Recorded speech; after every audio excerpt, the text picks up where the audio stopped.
एक नशा तस्कर को गिरफ्तार किया है। नशा तस्कर उमर फारूक के पास से पुलिस को तकरीबन 5 किलो 700 ग्राम चरस जैसा पदार्थ बरामद हुआ। यह गिरफ्तारी रूटीन चेकिंग के दौरान उस वक्त हुई जब पुलिस ने मौछवा इलाके में एक संदिग्ध को रोकने की कोशिश की। पुलिस के रोके जाने पर आरोपी ने भागने की भी कोशिश की, लेकिन पुलिस ने तुरंत उसे पकड़ लिया। वहीं डोडा पुलिस ने भी एक ड्रग्स तस्कर को दबोचा है। इस ड्रग्स तस्कर से पुलिस ने आधा किलो से ज्यादा चरस जैसा पदार्थ बरामद किया है। यह गिरफ्तारी गणपत ब्रिज पर चेकिंग अभियान के दौरान हुई। ये नशा तस्कर एक शेड के पास खड़ा हुआ था। पुलिस ने आरोपी की गाड़ी को भी जब्त कर लिया है।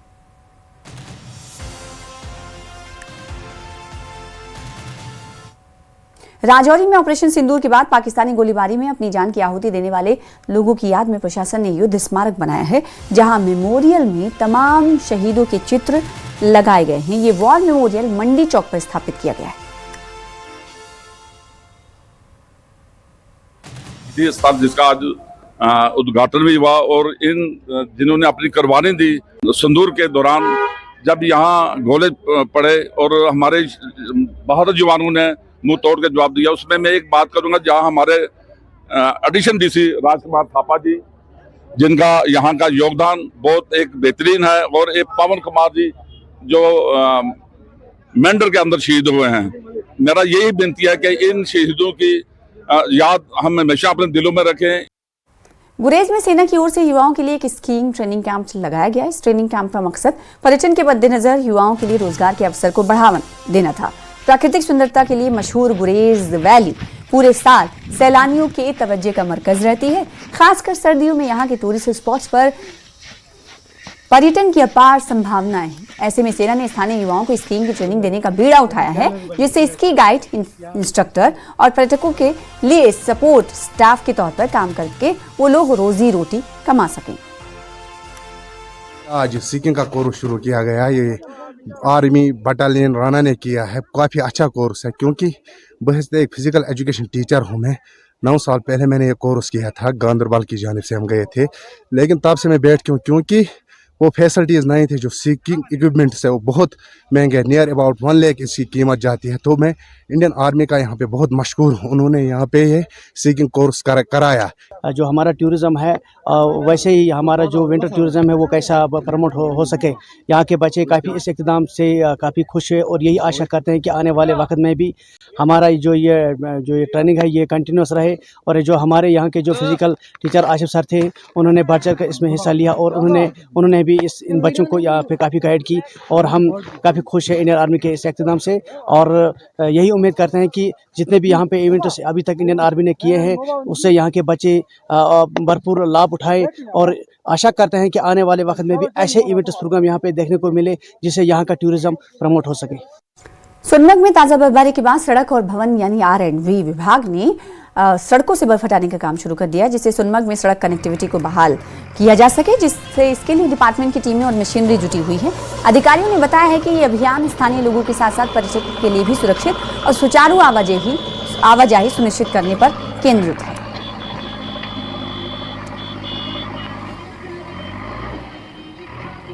श्रीनगर में SP कॉलेज से कोठी बाग तक Jammu Kashmir employees coordination committee ने एक वॉकथॉन का आयोजन किया। इस वॉकथॉन का मकसद सरकारी कर्मचारियों की मांगों को सामने लाना रहा। इस वॉकथॉन में JKECC के नेताओं के साथ साथ अलग अलग विभागों में काम करने वाले कर्मचारियों ने हिस्सा लिया। कर्मचारियों का कहना था कि वो लंबे समय से कर्मचारियों के अधिकारों के लिए लड़ाई लड़ रहे हैं, लेकिन अब तक पिछली सरकारों से इस बारे में कोई ठोस कदम नहीं उठाया गया। उन्होंने उम्मीद जाहिर की कि इस बार सरकार उनकी जायज मांगों को पूरा करने के लिए संजीदगी से काम करेगी। देखिए, Jammu Kashmir employees coordination committee एक अमलगम है, मुख्तलिफ महकमा इसके साथ जुड़े हैं। एजुकेशन डिपार्टमेंट के, चाहे हॉर्टिकल्चर हो या एग्रीकल्चर हो, हेल्थ हो, कोई भी हो, इसमें आज आप देखोगे उस्ताद से लेकर गेजेटेड ऑफिसर मौजूद है। और इसका एक ही मकसद है, चूंकि आपको पता है हमारी ऑर्गेनाइजेशन पिछले कई सालों से बहुत सारे सोशल वर्क करते आ रहे हैं, जिसमें हमने ब्लड डोनेशन कैंप भी करते हैं रेगुलरली, सैनिटेशन, प्लांटेशन ड्राइवर्स या एंटी नार्कोटिक्स मुहिम जो हमने सबसे पहले यहाँ छेड़ी वो चालू है। जी, आज हमने ये यहाँ पे पीस रैली दी थी जो हमारे एम्प्लॉयज है जम्मू कश्मीर के। हम ये मैसेज देना चाहते हैं कि we are with the nation, we are with the progress of the nation. तो साथ साथ हमारे कुछ मामलात है, जैसे हमारे GP फंड रुकी पड़ी है काफ़ी टाइम से, और अपने इश्यूज़ को हमने यहाँ पे हाईलाइट किया, एक मैसेज दी एडमिनिस्ट्रेशन। आगे बढ़ेंगे दूसरी खबरों की तरफ। करगिल के KSC आइस हॉकी स्टेडियम में हुए प्रेसिडेंशियल कर्लिंग कप के फाइनल मैच में करगिल की टीम ने कश्मीर की टीम को हरा दिया है और खिताब पर कब्जा कर लिया। कर्लिंग फेडरेशन ऑफ इंडिया की अध्यक्ष डॉक्टर रश्मि सलूजा ने विजेता और उपविजेता टीम के खिलाड़ियों को सम्मानित किया। साथ ही प्रेसिडेंशियल कर्लिंग कप हर साल आयोजित किए जाने की उम्मीद जताई। डॉक्टर सलूजा ने लद्दाख प्रशासन का भी आभार जताया। इस मौके पर curling federation of Ladakh CFL के अध्यक्ष अली असगर ने लद्दाख में खेल को बढ़ावा देने पर जोर दिया। It's great that लद्दाख में पहली बार कर्लिंग का आज डेमोन्स्ट्रेशन हुआ। अभी लद्दाख वर्सेस जम्मू एंड कश्मीर का फर्स्ट प्रेसिडेंट्स चैलेंज कप का मैच भी चल रहा है अभी। सो इट्स काफ़ी अच्छा है कि लद्दाख में फर्स्ट टाइम हो रहा है। हम होप कर रहे हैं कि फ्यूचर में भी काफ़ी सारे games development grass roots level में डेवलप हो स्पोर्ट यहाँ पे। और इस टाइम पे जम्मू कश्मीर और लद्दाख के बीच में अभी एक चैंपियनशिप खेला जा रहा है। और साथ ही साथ ये भी मैं कहता चलूँ कि LG साहब ने आज अपने स्पीच में ये अनाउंस भी किया कि कर्लिंग को लद्दाख स्पोर्ट्स पॉलिसी में भी इसको ऐड कराया गया। लद्दाख की बात करें और आइस कर्लिंग की बात करें तो जैसे आइस हॉकी हम सबको मालूम है इंडिया में जो नेशनल टीम को भी रिप्रेजेंट करता है, इसी तरह साथ ही साथ सबसे ज़्यादा पोटेंशियल हमें लद्दाख में दिखता है इस गेम को। साथ ही साथ हम इसको लाइवलीहुड के साथ और टूरिज्म के साथ भी जोड़ के देख रहे हैं। और इस गेम का जैसे कि कनाडा हो गया, बाकी स्कैंडिनेवियन कंट्रीज हो गए या स्कॉटलैंड हो गया, बाकी चीज़ों में ये जो गेम बहुत पॉपुलर है और कर्लिंग को वर्ल्ड का ओल्डेस्ट आइस गेम भी कहा जाता है। तो इस नज़रिए से देखा जाए तो लद्दाख में सबसे ज़्यादा इसका पोटेंशियल है। जम्मू में संजीवनी शारदा केंद्र ने 1947 से 48 में देश की रक्षा में जान गंवाने वाले शहीदों को श्रद्धांजलि दी। इस कार्यक्रम में बड़ी संख्या में कश्मीरी पंडित शामिल हुए। प्रोग्राम में लोगों ने कहा कि कश्मीरी पंडित समुदाय हमेशा देश की क्षेत्रीय अखंडता की रक्षा में सबसे आगे रही है और पाकिस्तान ने हमेशा कश्मीर पर जबरदस्ती कब्जा करने की कोशिश की, लेकिन सेना के साथ कश्मीरी पंडितों ने, राष्ट्रवादी ताकतों ने उसके नापाक मंसूबों को नाकाम कर दिया। है जो बात हुई भी है कि जो नरेटिव सेट किया गया ये कबायली रेड था, ये कबायली रेड नहीं था। ये पाकिस्तान के जो आर्मी थी, पाकिस्तान की जो सेना थी, ये पाकिस्तान का विशुद्ध रूप से आक्रमण था भारत के भूभाग को हथियाने का। और आज इसका भी दुख व्यक्त किया गया कि भारत स्वतंत्र हुआ 15 अगस्त को, लेकिन एक दिन पहले भारत का विभाजन हुआ और जो भूभाग उन्होंने हथिया लिया उस भूभाग को पुनः हम वापस करेंगे, ऐसा एक संकल्प पारित हुआ है। और आज का दिन जो है वो श्रद्धांजलि का दिन है।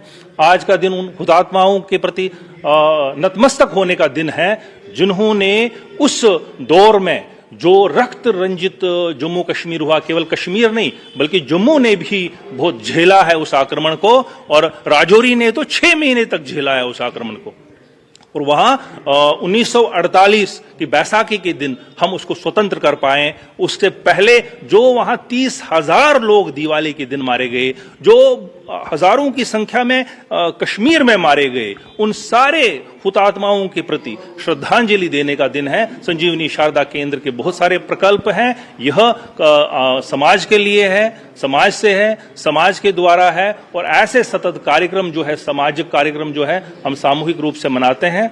हम सांस्कृतिक कार्यक्रम भी मनाते हैं, हम इतिहास से संबंधित कार्यक्रम भी मनाते हैं, हम वह धर्म से संबंधित कार्यक्रम भी मनाते हैं। यह एक सांस्कृतिक संगठन है और ये सतत जो ये प्रवाह है ये आगे चल रहा है।